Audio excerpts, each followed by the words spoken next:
நீங்கள் உங்கள் சரீரங்களை பரிசுத்தமும் தேவனுக்கு பிரியமுமான ஜீவபலியாக ஒப்புக் கொடுக்க வேண்டும். ரோமர் 12:1. பிதாவாகிய தேவனின் சித்தம்.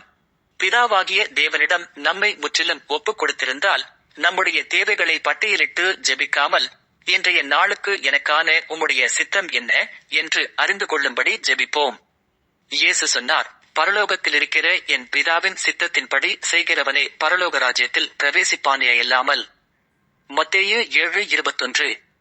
மத்தேயு 7:22 இன்படி, பிதாவின் சித்தத்தை செய்யாமல், இயேசுவின் நாமத்தினாலே தீர்க்க தரிசனம் சொன்னாலும், பிசாசுகளை துரத்தினாலும், அற்புதங்கள் செய்தாலும் கூட, உங்களை அறியேன் என்று கூறுவார்.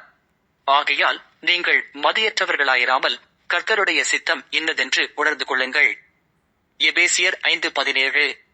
எனவே எபிரெயர் 10:9 இன்படி, தேவனே, உம்முடைய சித்தத்தின்படி செய்ய இதோ வருகிறேன் என்று பிதாவாகிய தேவனிடம் நம்மை முழுமையாக ஒப்புக் கொடுத்து, நாள்தோறும் வேதத்தை வாசித்து ஜெபித்து, பிதாவின் சித்தத்தை அறிந்து அதன்படி செயல்படுவோமா?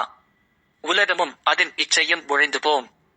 தேவனுடைய சித்தத்தின்படி செய்கிறவனோ என்றென்றைக்கும் நிலைத்திருப்பான். 1 யோவான் 2:17.